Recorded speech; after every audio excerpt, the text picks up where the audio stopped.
है वो आप नहीं देख सकते, या कोई पादरी नहीं देख सकता। पादरी भी तभी देख सकता है, उसे पता है कि परमेश्वर ने इसे बुलाया है तो परमेश्वर इसके जरिए काम भी करेगा। आप जब चर्च में आते हो ये मत सोचो कि मैं किसी पादरी के लिए आया हूं, नहीं, मैं यहाँ परमेश्वर की महिमा करने के लिए आया हूं या आई हूं, मैं यहाँ परमेश्वर के कार्य को पूरा करने के लिए आया हूं या आई हूं। हालेलुया। तो आप आशीष पाओगे। यहाँ खड़े होकर गवाही देना, परमेश्वर की महिमा करना है, ठीक है। अगर हम गवाही को छुपाते हैं तो सोच लेना हमारा कुछ नहीं होने वाला। यहाँ खड़े होकर बड़े धड़कल्ले से गवाही दोगे, क्योंकि ये परिवार है। अगर आप इस परिवार में कुछ नहीं बोल पाए तो बाहर भी आप कुछ नहीं बोल पाओगे।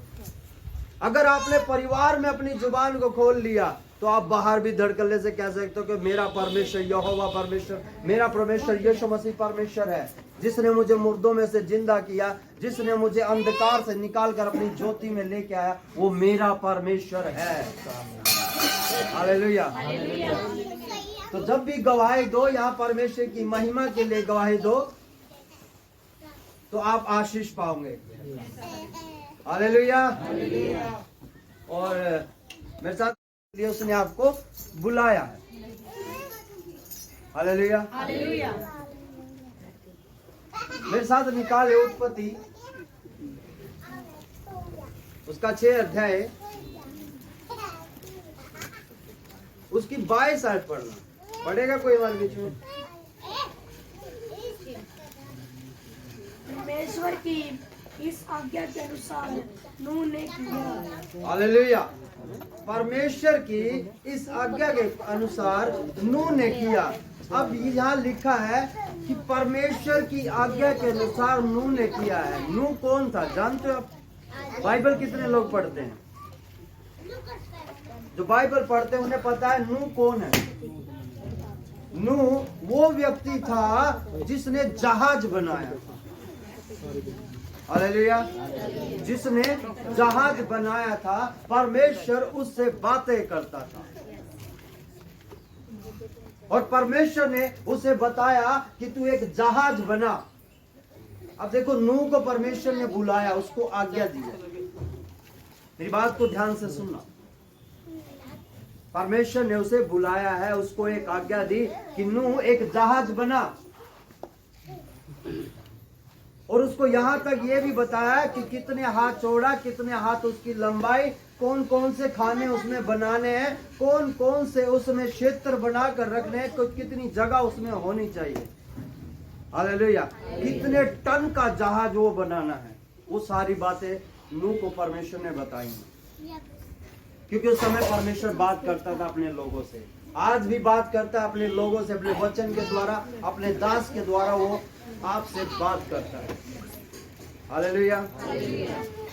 और नूह ने उस जहाज को बनाया, और उस जहाज को बनाने के बाद परमेश्वर ने उससे कहा कि तू हर एक प्रकार के जीव जंतु, हर एक प्रकार के पक्षी, हर एक प्रकार के जानवर, हर एक प्रकार के रेंगने वाले, सब का तू जोड़ा करके जहाज में रख लेना, उन सबको बुलाना जहाज में। और उस समय में जो जीव जंतु थे, जो उस समय में जानवर थे, आज के समय में इतने जानवर नहीं है, जो उस समय में थे, नूह के समय में, स्टार्टिंग के समय में जितने जीव जंतु थे, आज वो बहुत कम, उसमें से कुछ जीव जंतु है जो है नहीं है। परमेश्वर ने बोला कि जोड़ा कर उन्हें बुलाना,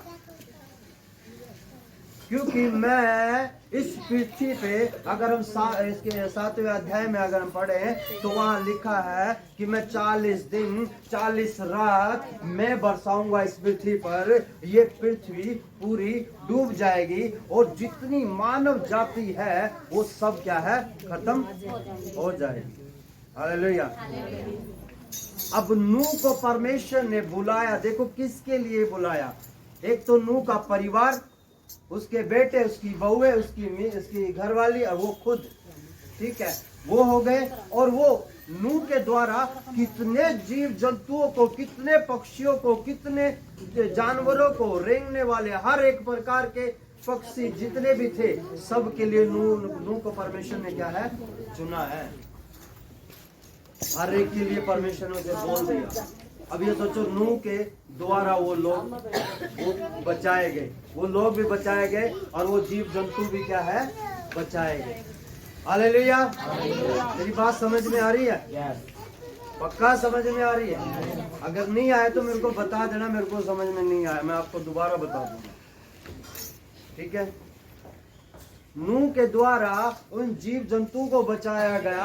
अब ये सोचो जब परमेश्वर ने नूह को आज्ञा दी कि तू इन लोगों को, इन पक्षियों को, इन जानवरों को, इन जीव जंतुओं को, इन रहने वालों को, सबको तो अपने साथ जहाज में रखना, क्योंकि मैं इस पृथ्वी पे जितने रह जाएंगे, मैं इस पृथ्वी पे 40 दिन 40 रात मैं बरसाऊंगा और ये इतना पानी होगा कि सब कुछ डूब जाएगा।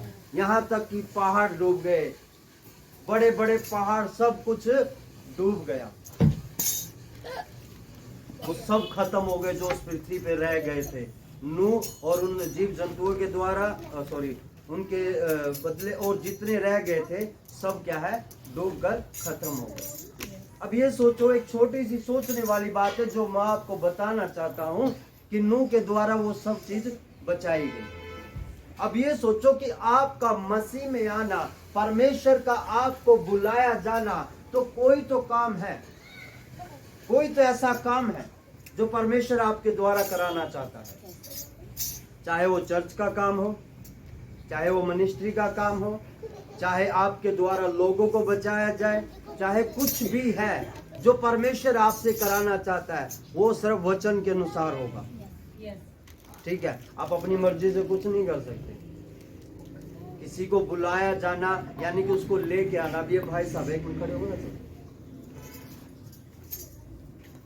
अब मुझे देखने में ये एक ही लग रहे हैं, ठीक है, मेरे मनुष्य के देखने में ये एक ही है, लेकिन परमेश्वर के देखने में इनके पीछे लाखों लोगों को परमेश्वर देख रहा है कि इनके द्वारा परमेश्वर लाखों लोगों को बचाएगा।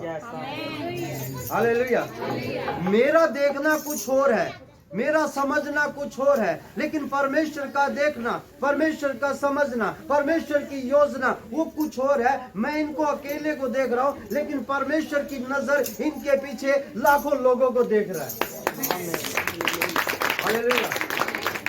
अब ये सोच लो कि हर एक व्यक्ति जितने भी यहाँ बैठे हैं, हर एक के पीछे परमेश्वर लाखों करोड़ों लोगों को देख रहा है कि चाहे आपके द्वारा एक व्यक्ति क्यों ना बचे, चाहे आपके द्वारा 10 परिवार क्यों ना बचे, चाहे आपके द्वारा 1000 परिवार क्यों ना बचे, वो सिर्फ परमेश्वर की एक योजना है आप लोगों के जीवन में। हालेलुया।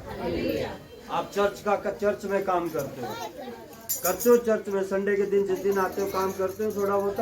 हाँ जी, यस। चर्च की साफ सफाई मैं अपनी बताता हूँ सर। हमारे चर्च में जो लोग आते हैं, चर्च शुरू होता है उससे पहले वो सेट मेरे दोनों, मेरी बेटा है, मेरी बेटी है, वो दोनों सुबह उठकर चर्च की साफ सफाई करके पूरी सेटिंग करके माइक वगैरह सब कुछ लगा के सेट करके रख देते हो।